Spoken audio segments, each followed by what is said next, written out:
Most men spend their lives confused, chasing love, validation, and happiness from women, only to end up heartbroken, used, or trapped. But 200 years ago, a philosopher named Arthur Schopenhauer exposed the raw truth about female nature, truth so brutal, most men refuse to accept them. By the end of this, you'll see exactly where you've been deceived and how to finally take back control. So pay attention, because what you're about to hear isn't just controversial, it's the missing key most men will never grasp. Schopenhauer didn't believe in fairy tales. He saw love for what it really is, not a spiritual bond, not destiny, but a biological trick, a ruthless illusion designed by nature for one purpose: reproduction. Here's the uncomfortable truth. When you feel that electric attraction, that obsessive desire, that conviction that she's the one, your brain isn't connecting with her soul.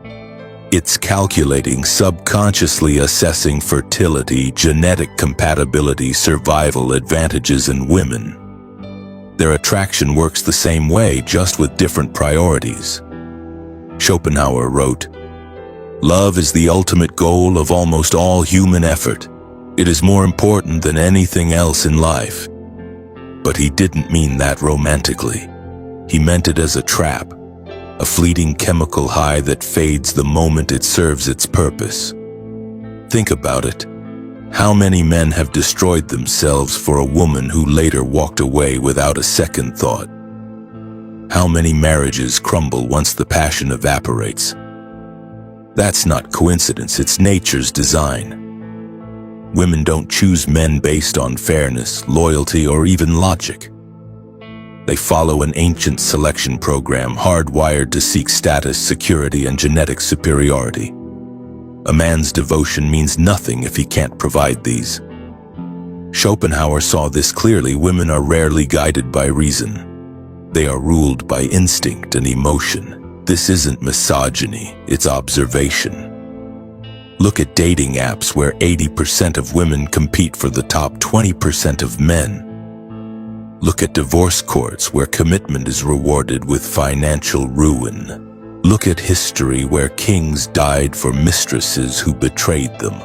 The pattern doesn't change because the biology doesn't change. Most men believe love is mutual, that if they sacrifice enough, care enough, prove their worth, they'll be rewarded. But Schopenhauer warned, to be loved, one must not be just. But clever women don't fall for nice. They fall for strength, not just physical, but social, financial, psychological. This is why the good guy finishes last, not because he's unworthy, but because he misunderstands the game. He thinks love is earned through service. Women by instinct are drawn to men who don't need to serve. Ever noticed how women lose interest once they've secured a man? How the chase reverses? Schopenhauer called it the tragedy of possession. The thrill isn't in having, it's in conquering. Once the conquest is over, biology moves on. That's why men who cling too hard, who make her the center of their world, inevitably watch her walk away. But here's the twist. This isn't women's fault, it's nature's. And the man who understands this, he stops blaming, he starts strategizing. Schopenhauer's lesson isn't to hate women, it's to see them clearly, to recognize that love isn't a fantasy. It's a negotiation, and the man who negotiates from weakness loses every time. But this is just the beginning, because the next truth, it's even darker. It explains why modern men are being outplayed in every arena, and how to flip the script. Stick around, because what comes next is where most men realize they've been lied to their entire lives. Schopenhauer saw what most men today still refuse to admit. The rules of attraction aren't fair. They aren't logical, and they certainly aren't in your favor while modern society preaches. Quality biology operates on a different set of laws, and the man who ignores this, he's already lost. Here's the brutal reality. Women hold the ultimate leverage in relationships, not because they're cruel, but because nature designed them to be selectors. From the moment puberty hits, a woman's value in the sexual marketplace peaks, while a man's must be built through struggle, status, and survival. Schopenhauer put it bluntly, women are suited to being the nurses and teachers of our childhood by the very fact that they themselves are childish, frivolous, and short-sighted. He wasn't insulting them, he was highlighting an evolutionary truth. A woman's youth and beauty are her currency, and she instinctively knows how to spend it. Look around. The average man today is drowning in a paradox. He's told to be emotionally vulnerable while women still chase dominance. He's shamed for wanting traditional masculinity, while strong alphas still dominate dating apps. He's worked to exhaustion providing in a system that rewards him with divorce courts and paternity tests. Schopenhauer warned of this centuries ago. Women are directly fitted for acting as the nurses and teachers of childhood by the fact that they are themselves childish, frivolous, and short-sighted. In a word, they are big children all their lives.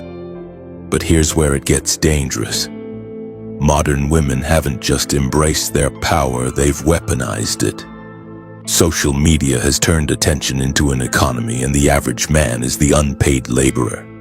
He simps, he orbits, he competes for scraps of validation from women who'll never commit to him. Why? Because he's been sold a lie that devotion alone is enough. Schopenhauer saw the trap long before dating apps and the mire Me Too. Women are systematically trained to be incapable of genuine love. This sounds harsh, until you realize what he meant. Female love is conditional. It's tied to utility. A man isn't cherished for who he is, but for what he provides. The moment he stops providing, the love fades. This isn't cynicism, it's survival. Women are hardwired to seek the best possible mate. If a man stagnates, she will resent him. If he falls behind, she will replace him. And modern society, it cheers her on. Schopenhauer divided men into two categories, those who serve and those who are served. The beta male exhausts himself trying to prove his worth. The alpha commands worth effortlessly. One begs for loyalty, the other inspires obsession. You see this everywhere, the office worker who sacrifices his health for a promotion hoping it'll make his wife respect him again. The gym rat who transforms his body only to realize women now want him, but only for sex, not commitment. The simp who spends his paycheck on a girl who will ghost him the second a higher status man appears. These men aren't victims, they're volunteers. But Schopenhauer didn't just diagnose the problem, he revealed the solution. The first rule of survival is to see the world as it is, not as you wish it to be.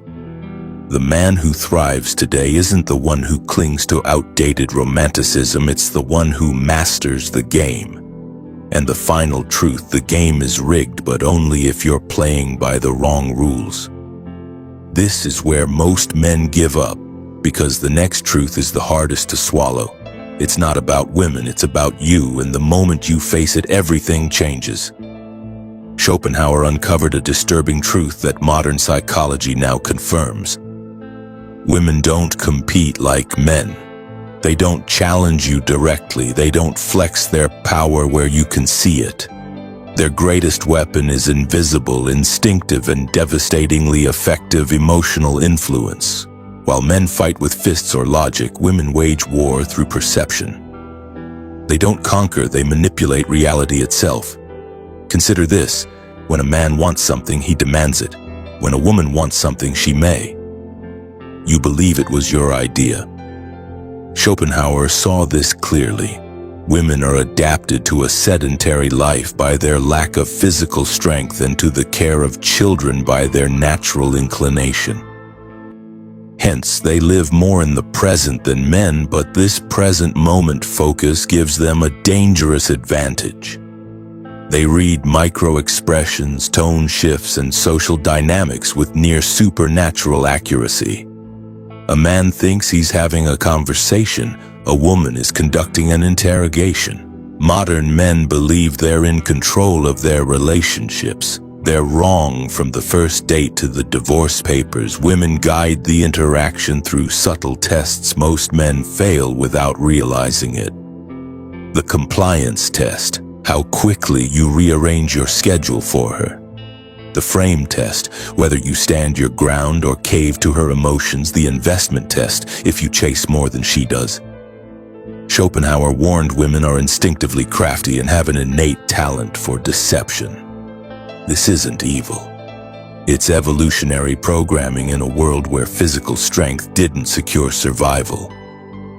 Emotional intelligence became the ultimate currency. The woman who couldn't navigate male psychology didn't pass on her genes. Here's where modern men walk blindly into the trap. They confuse a woman's attention for genuine interest. But Schopenhauer revealed the dark reality: women are most drawn to men who don't need them. The moment you make a woman your purpose is the moment she loses respect for you. This explains why nice guys finish last, why marriages crumble after men sacrifice their ambitions, why women pursue emotionally unavailable men. It's not that women want to be treated poorly. They're biologically wired to seek men of higher value, and nothing destroys perceived value faster than neediness. Every interaction with a woman contains an unspoken power struggle most men lose before they realize the battle began. She cries to avoid accountability. She withholds affection to train compliance. She flirts with others to test your confidence. Schopenhauer called this the tyranny of the weak. Women leverage their perceived vulnerability to control stronger adversaries. A man who falls for it becomes a slave. A man who recognizes it, he becomes unstoppable. But there's hope. Schopenhauer is most liberating. Truth is this: the first step to freedom is seeing the chains. Once you understand female nature isn't personal, it's biological, you stop taking it personally. You stop begging for loyalty and start inspiring it. The final lesson: the most dangerous lies aren't the ones women tell men, they're the ones men tell themselves. Schopenhauer's most devastating revelation wasn't about women, it was about the cold, unflinching reality of human nature itself. After exposing the brutal truths of attraction and power dynamics, he offered something far more valuable: the path to liberation. This isn't about defeating women, it's about transcending the game entirely. Modern men make one fatal error. They believe happiness comes from female validation. Schopenhauer saw through this illusion. The happiness which we receive from ourselves is greater than that which we obtain from our surroundings. The men who thrive aren't those who conquer women, but those who conquer themselves. They develop a purpose so consuming, so intrinsically rewarding, that female attention becomes a pleasant bonus rather than a life or death necessity. History's most remarkable men, the artists, the inventors, the warriors, weren't distracted by the chase. They were too busy building empires. Here are the 3 pillars of unshakable masculinity. 1. Economic sovereignty. Schopenhauer warned that money is human happiness in the abstract, not for what it buys, but for the freedom it secures. The man who controls his finances controls his fate. To philosophical depth, most men live on autopilot. The exceptional man cultivates a mind sharp enough to come. Through societal lies, he reads debates and thinks for himself. 3. Physical mastery. The body isn't just a tool for attraction, it's the vessel of your will. Weakness here breeds weakness everywhere. Here's where Schopenhauer wisdom becomes revolutionary. The safest way of not being very miserable is not to expect to be very happy. This isn't pessimism, it's emotional armor. The modern man who stops begging for love, approval, or fairness suddenly finds these things come to him. Why? Because he's removed himself from the desperate masses, he's become the prize. The battle between men and women isn't personal. It's biological theater playing out across millennia. The man who wakes up to this stops blaming and starts evolving. He doesn't resent female nature, he adapts to it. He builds a life so compelling that women must either meet his standards or watch from the sidelines. Schopenhauer's ultimate lesson. We forfeit 3/4 of ourselves in order to be like other people. The choice is yours. Continue chasing illusions or step into your true power. The red pill isn't about hating women, it's about loving truth enough to rebuild yourself in its image. This is where your real life begins.